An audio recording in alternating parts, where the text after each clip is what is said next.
So right now in the world, because people are so rambunctious in their minds, there is so much stress that is bothering so many people. Human beings have become very aggressive, very combative toward one another. And I see more and more signs of that when I go out in public. I remember there was a time, and my mother made a comment about this the other day, when you would go out to town, you'd be driving around, and you wouldn't really ever hear anybody blow the horn. Every now and again, when something crazy happened, somebody just did something stupid, but for the most part, you didn't really hear people ever blow their horn. Now, I was born in 1995, so right before the turn of the millennium, and when I was a kid growing up in the 2000s and the early 2010s, you really didn't. People really knew how to kind of just take their time more. But now, when you go out to town, all you hear, even in an area like where I live, is constant horn blaring. That's all you hear. Everybody's blaring the horn. And I have seen so much road rage. I have literally been in a stoplight before and seen somebody blow the horn or hear somebody blow the horn. And I look over, and the person who had the horn blown at them, they don't handle it with grace. Nobody does. Like the other day, it was this young college guy, and somebody beeped the horn at him, and he looked over and he was like, "Oh, effing no," and he had his window wide open. He knew I could hear him, and maybe people on the other side of his car, because he had his passenger side window open too, I think. But he didn't care. People today are so volatile and so angry because everybody's so stressed. The world is so fast paced, and there's so much hate. There's so many reasons for people to hate one another because there's so many things being forced down people's throat. There's so many things that are so toxic in the world right now that people are right on a razor's edge constantly of snapping. Now, this is what can make you as a child of Yah very different. I know it's easy when somebody makes you mad, when somebody hurts you, hurts your feelings. The first instinct that you have, especially today, is you want to bite their head off. You want to return bruise for bruise. You feel like it's a personal affront to let them get away with it. And I have seen a lot of so-called Christians falling to that very same mentality of, well, they hurt me, I'm going to hurt them back. I've seen a lot of very bitter, nasty Christians who stoop to the same level as people who hurt them, and they have no conscience about it. They think they're somehow justified. And that always amazes me when I hear somebody, especially a person who claims to be a Christian. It amazes me to hear them say that because, for instance, some of the things that Yahshua said are as clear as day. You can't misunderstand him. It's just black and white. What Yahshua said, if someone slaps you on your one cheek, turn the other to him also. If someone sues you for your tunic, give him your cloak also. If a man asks you to go 1 mile, go with him 2. Love your enemies. Do good to those who hate you. Supplicate for those who persecute you. That was very, very simple. Very to the point.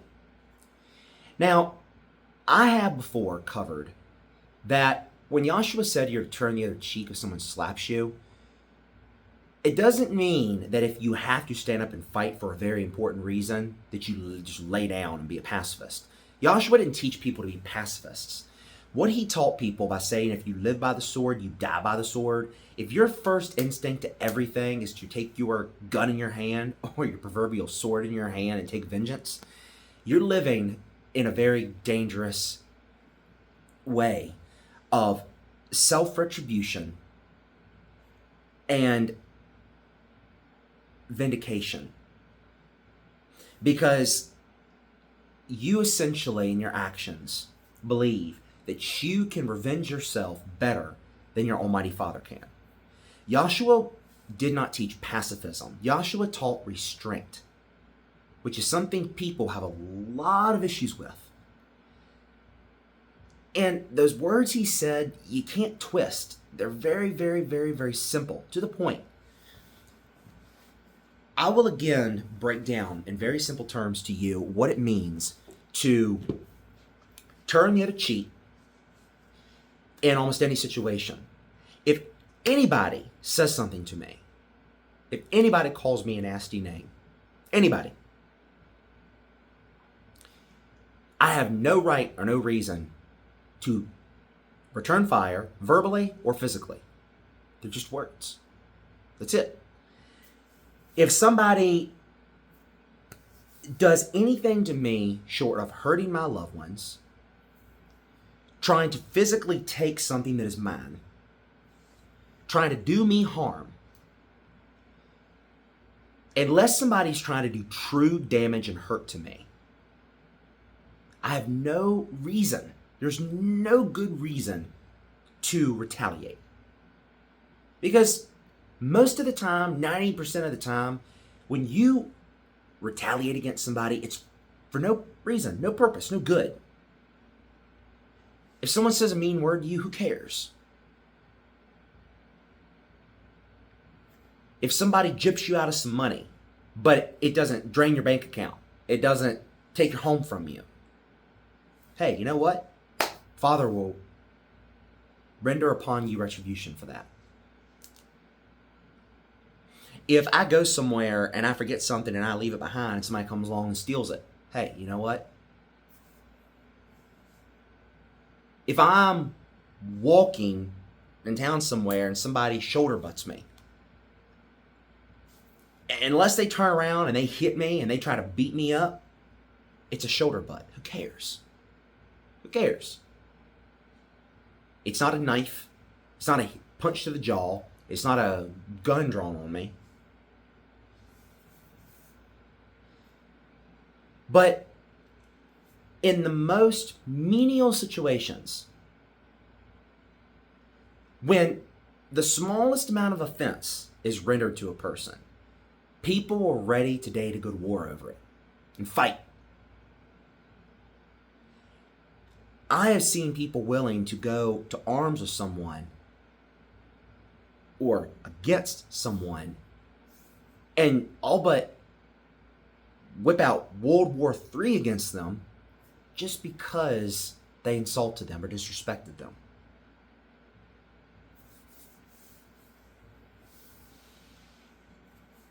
There's no good reason to live that way. If you don't believe me, then let me read a few of these to you, a few of these scriptures. And as always, I'm going to use proper sacred names and titles, etc. It's not going to be extensive. I'm just going to go through a few. Ephesians, chapter 4:32. Be kind to one another, tender-hearted, forgiving one another, as Elohim and Mashiach forgave you. Moshe, Mark 11:25. And whenever you stand supplicating, forgive, if you have anything against anyone, so that your Father also, who is in heaven, may forgive you your trespasses. That's a really good one. Before you even think about supplicating for your own iniquities or anything that you've done that's wrong, you first make sure you forgive anybody who's done any wrong to you. Because if not, your Father will not forgive you. End of story. Yachanan Aleph, 1 John 1:9. If we confess our sins, he is faithful and just to forgive us our sins and to cleanse us from all unrighteousness. Matityahu, Matthew 6:15. But if you do not forgive others their trespasses, neither will your Father forgive your trespasses. That's another really good one. If you do not forgive others their trespasses, neither will your Father forgive your trespasses. Matthew 18, 21, 22. Then Kepha, Peter, came up and said to him,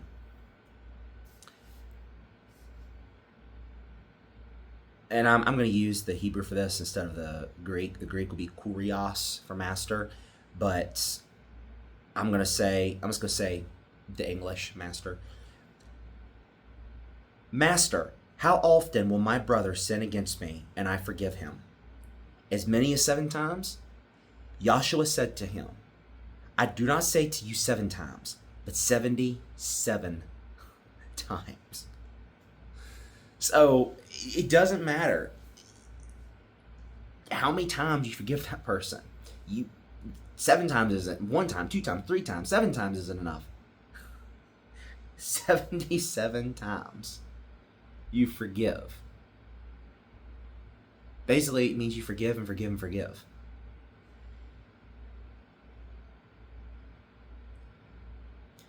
Luke 6:37. Judge not, and you will not be judged. Condemn not, and you will not be condemned. Forgive, and you will be forgiven.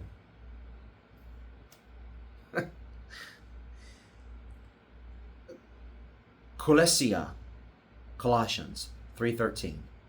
Bearing with one another, and, if one has a complaint against another, forgiving each other. As the Master has forgiven you, so you also must forgive. Yaakov, James 5:16. Therefore, confess your sins to one another and pray for one another, that you may be healed. The supplication of a righteous person has great power, as it is working. Now, it doesn't mean that you confess private things. This is between you and Father. It means if you do something to somebody that's wrong, confess it to them, and they'll confess it to you, and supplicate for one another. It doesn't mean that you're asking Father in their behest to forgive them of their transgressions. You're literally supplicating, Father, be it your will, help them with what they're going through. Just like they're going to ask Him to help you through what you're going through, to overcome whatever it is that you're doing that's wrong. That's what that means. Luke 6:27. But I say to you who hear, love your enemies, do good to those who hate you.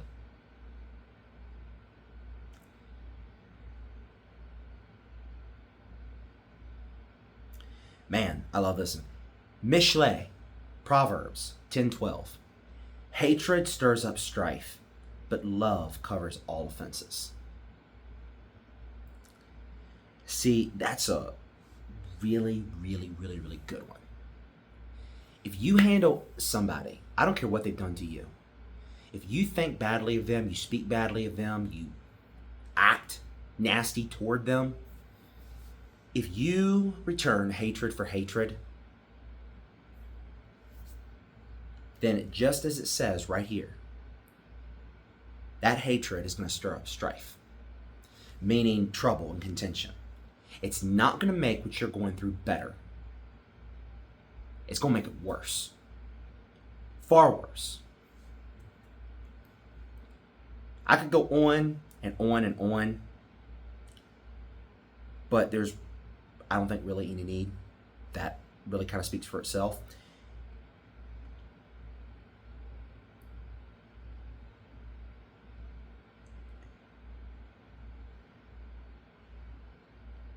How are you then supposed to handle the people you have issues and strife with?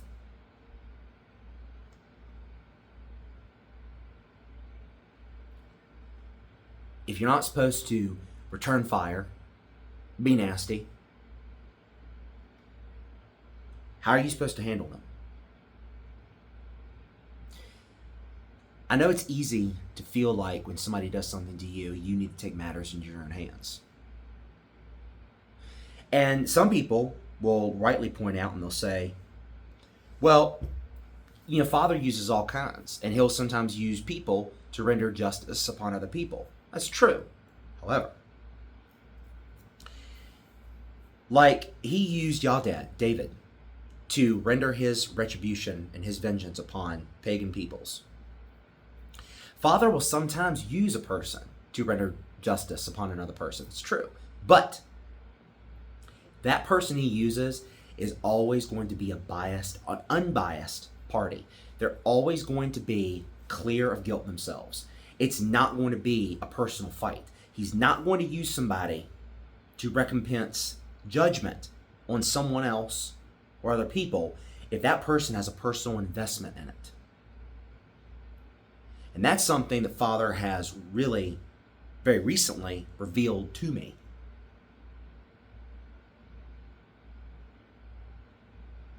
Probably over the last week. If he uses somebody as a vessel for vengeance, you can bet it's not going to be something they have a personal interest in. He's going to use them as an unbiased vessel, a tool, a weapon. There is never any situation where it is okay to recompense for yourself, to seek vengeance on your own. In fact, in Kepha Aleph, 1 Peter 3:9, do not repay evil with evil or insult with insult. On the contrary, repay evil with supplication. Because to this you are called, so that you may, on the contrary, repay evil with enrichment, because to this you were called, so that you may inherit an enrichment.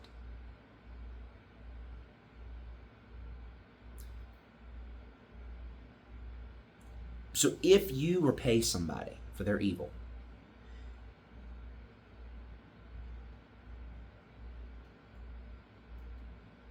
all you're going to do is make the problem worse.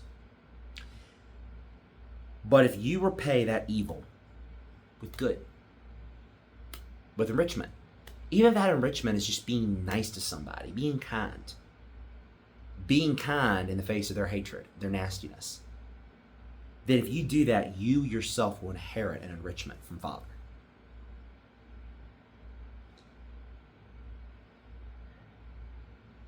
Thessalonica Aleph, 1 Thessalonians 5:15.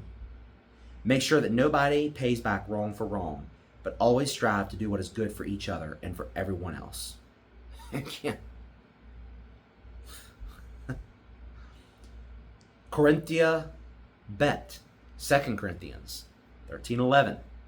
Finally, brothers and sisters, rejoice, strive for full restoration, encourage one another, be of one mind, live in peace, and the Elohim of peace, of love and peace will be with you.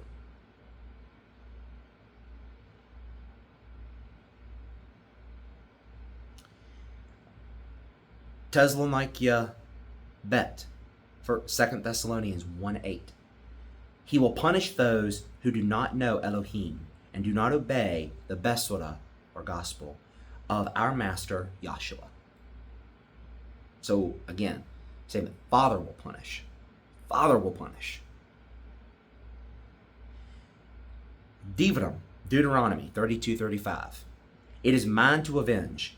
I will repay. In due time their foot will slip. Their day of disaster is near, and their doom rushes upon them. Ephraim, Hebrews 10:30. For we know him who said, it is mine to avenge, I will repay. And again, the Master will judge his people.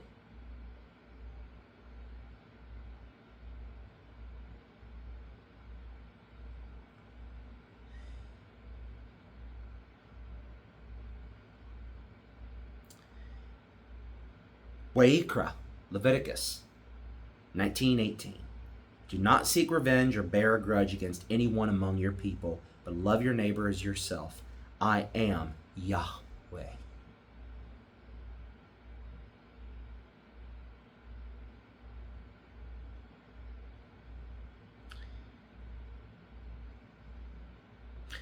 Mishle, Proverbs 20:22. Do not say, I'll pay you back for this wrong. Wait for Yahweh, and he will avenge you.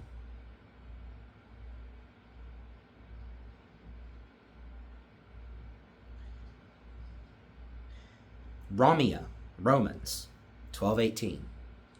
If it is possible, As far as it depends on you, live at peace with everyone. It goes on and on and on. Mishle, I love this one. Mishle, Proverbs 25 through 21, 22. If your enemy is hungry, give him bread to eat, and if he is thirsty, give him water to drink. For so you will heap coals of fire on his head, and Yahweh will reward you. It's a really good one. That's a really, really good one. Again, man, I mean, they just...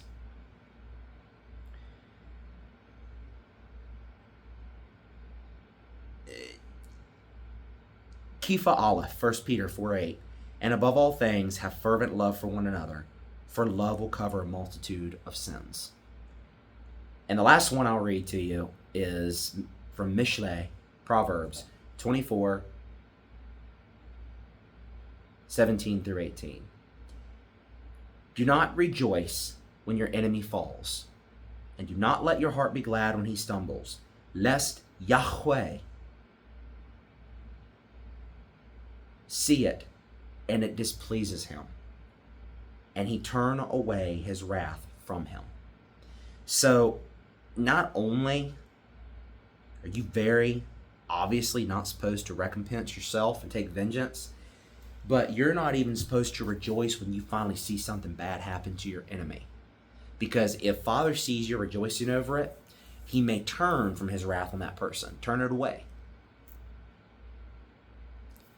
Look, I get, especially today, we live in a world where it is so easy to hate. It's so easy to be bitter at everybody, especially when they're being nasty to you. It's much easier to be, well, again, as it's written. It's easy. Joshua said, you've heard it was said, love your neighbor, hate your enemy. And he said, if you only do good to those or only love those who love you, what profit to you is that? None. It's easy to do that. But you have to remember that no matter how nasty and how unpleasant somebody's being, they have no power over you. None. So by you revenging yourself, all you're doing is making things worse. You're making yourself feel nasty inside, and you're making the situation far, far, far worse. There's no good in it. There's a gentleman that I know that I sent him a message one time. He had some issues. There's some problems there. And I told him, I said, hey, buddy, there's no issues between you and me at all. As far as I'm concerned, we're good. I invited him to go out to have dinner or a coffee with me sometime so we could sit down and talk things over and put water under the bridge. I told him he's always welcome at my house, anytime. Now, I could have been nasty, like he is, but I chose not to, because it does no good. All it does is make you feel nasty inside. And let me tell you this, when you handle somebody with kindness and love, regardless of how nasty they are to you, you will off-balance them faster than anything else you do. You could stand there and argue with them until you're both purple in the face and about ready to have an aneurysm. And you are not going to achieve nearly as much of that person as if you just be nice and be kind. And for every one of their mean words, you have something nice to say. You have something, you respond to their hate with love. You will off-balance them. You will make them walk away. You will make them literally ignore your existence because they don't want to be around that. Because the demon of hatred and bitterness on them cannot stand to be in the presence of the love and the light and the kindness of Father that you are projecting. It will help you with your problems with people if you handle them with love and kindness instead of vengeance and anger and wrath and bitterness.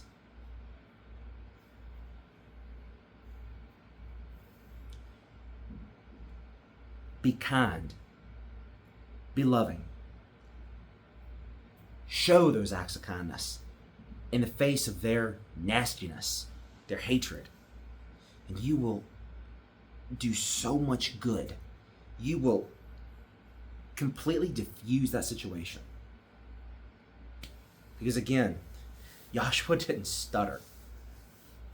He didn't say, do good to those who hate you. Sometimes. Sometimes it's okay to punch them in the back of the head when they turn around. No, he didn't say that. Father sees everything that people do to you. Father is the one who sees when somebody does something wrong to you, when somebody's nasty to you, when somebody does something hurtful to you. Father sees it, and he will avenge you. He will take vengeance. You don't have to do it for yourself. You will never have to do it for yourself. Father will be the one to do it. All you have to do is let him work. And again, this is something that he has really shown me the truth of, probably just in the last week. Just something he just told me, something he was just teaching me.